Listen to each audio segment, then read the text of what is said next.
लेकिन उन्होंने कहा कि सहकारिता मंत्री धन सिंह रावत जी का नाम लिया कि धन सिंह रावत जी ने कहा कि ये LUCC नामक कंपनी हमारे प्रदेश से कोई लेना देना नहीं है, कंपनी का लेना देना नहीं है, तो माँ बहनों को लेना देना है, ये तो तुम्हारे वोटर है।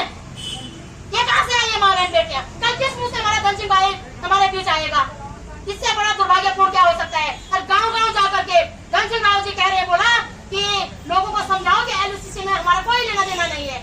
उन्हें मदद करनी चाहिए थी, उन्हें सहकारिता मंत्री होने के नाते, जनप्रतिनिधि होने के नाते यहाँ पे आकर के अपनी बहनों को आश्वासन देना चाहिए था कि चाहे उनसे संबंधित हो या ना हो, तो भी उन्हें यहाँ पे आना चाहिए था। दिक्कत कहाँ है? यदि संबंध तब तो बहुत ही बड़ी बात है। अगर संबंध नहीं है तो तब तो भेजे और भी ज्यादा चांस हो कि बोले हमारा संबंध नहीं है लेकिन हम आपका मदद करा। इसका मतलब आप चोर हो भाई, इसका मतलब आप चोर का क्यों संबंध नहीं है, आप चोर हो। क्या आपने यहाँ पे आकर मिलने की हिम्मत देखी? तो मैं इस मंच के माध्यम से 70 के 70 विधायकों को लानत देती हूँ मेरे भाई बहनों। जनप्रतिनिधि, जन के प्रति क्या निधि है उनके, बताओ हमें जरा। सिर्फ वोट मांगना ठगन नहीं दीजो। उम्मीदवार, लोकतंत्र में उम्मीदवार अपना आपस में वो शब्द आप निकलो उम्मीदवार, क्या उम्मीद रखे हम उम्मीदवारों से बताओ। लेकिन आप लोगों को मातृशक्ति को खासकर यह सोचना पड़ेगा, यह विषय इस समय आपको आपकी आंख खोलने का है। जब LUCC नामक कंपनी पे आप दाग लगा है, कोई आपके साथ खड़ा नहीं हुआ, कोई भी नहीं, आपके परिवार का नहीं खड़ा हुआ, रिश्तेदार खड़ा नहीं हुआ, समाज खड़ा नहीं हुआ, ये राजनीतिक पार्टियां खड़ी नहीं हुई, धर्म खड़ा नहीं हुआ, जाति खड़ी नहीं हुई, बताओ हुई किसी की? कोई बहुत का साथ खड़ा? क्यों वोट दो रहे तुम इन लोगों का? कल के समय कोई भी यहाँ पे राजनीतिक पार्टी तुम झंडा उठाने के लिए चले जाओगे, कोई भी एक धार्मिक गुरु आएगा तुम पीछे से भाग जाओगे। कितने लोग तुम्हारे हेल्प करें इसमें बताओ जरा।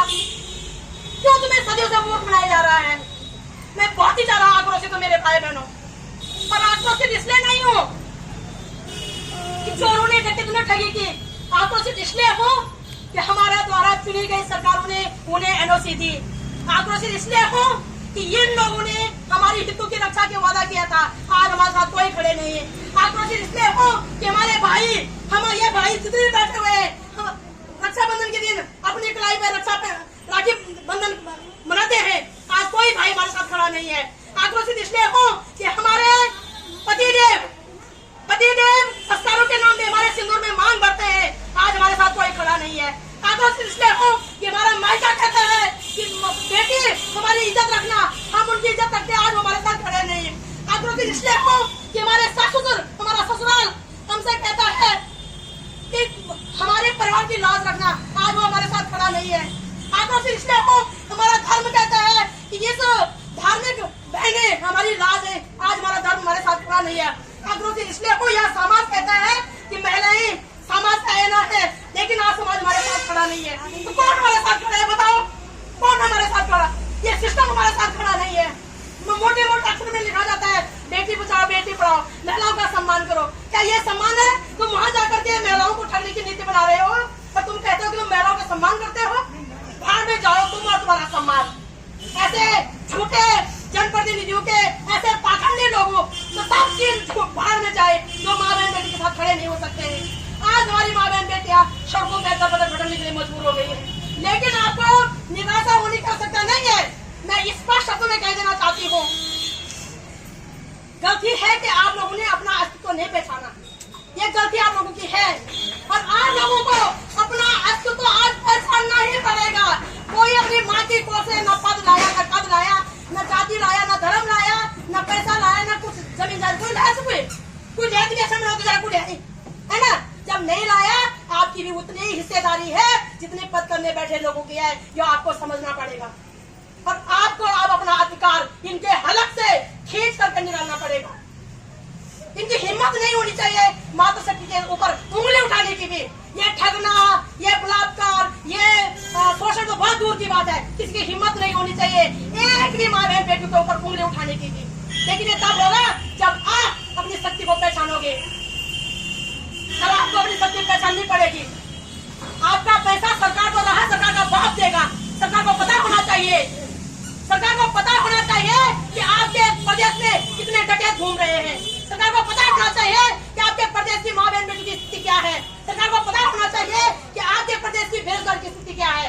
ये हमारी ड्यूटी नहीं है, ये सरकार की ड्यूटी है। सरकार को अधिकारीगण है, इसलिए उन्हें तनख्वाह दी जाती है कि वो समाज में जाकर के पता करे कि कितने लोग बेरोजगार है, कितने लोग परेशानी, कितने लोग प्रताड़ित है। ये हमारी जिम्मेदारी नहीं है। ये जिम्मेदारी किसकी है? शासन प्रशासन की, न्यायालयों की जिम्मेदारी है। लेकिन ये लोग वोट मांगते समय, टैक्स मांगते समय हमारे हाथ आगे ये सर झुकाने लग जाते हैं, हाथ धोने लग जाते हैं। और आज हमें इनकी जरूरत है, एक भी व्यक्ति यहाँ पे खड़ा नहीं हो रहा है। तो ये परिस्थिति आप लोगों ने कहीं न कहीं अज्ञानता की वजह से, अपने प्रति जागरूक न होने की वजह से पैदा किया है। आप भी लोग इस परिस्थिति से बाहर निकालो, अपने को भी और अपनी आने वाली पीढ़ी को भी, ताकि आने वाले भविष्य में कोई भी ठग इस प्रकार का ठग योजना न बना सके और कोई भी सरकार ऐसे डकैतों को किसी भी प्रकार की आलोचना न दे सके। क्या आप लोग अपने अधिकारों के लिए लड़ने के लिए तैयार हो? आपको तैयार होना चाहिए मेरे भाई बहनों। आप देख लीजिएगा, आज जब हमने यह पहल शुरू करी तो ऋषिकेश में हमारा 32वां दिन है धर्मस्थल का, डोईवाला में हमारा 13वां दिन है और देहरादून जो हमारी स्थायी राजधानी है वहाँ पे 12वां दिन है। और सभी वहाँ पे श्रीनगर के सिवाय साथियों, बहुत ही दुर्भाग्यपूर्ण बात है, श्रीनगर के राजनीतिक दल भी मर चुके हैं, सामाजिक संगठन भी मर चुके हैं और जो ये धार्मिक संगठन सभी मर चुके हैं साथियों।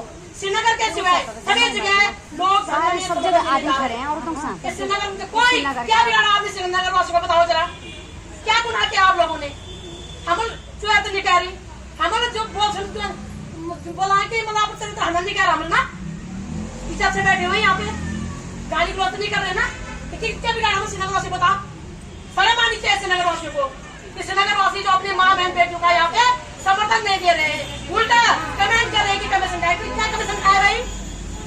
आपको कमीशन खाने के लिए शासन प्रशासन को वो करना चाहिए, पूरी प्रक्रिया में खड़ा करना चाहिए।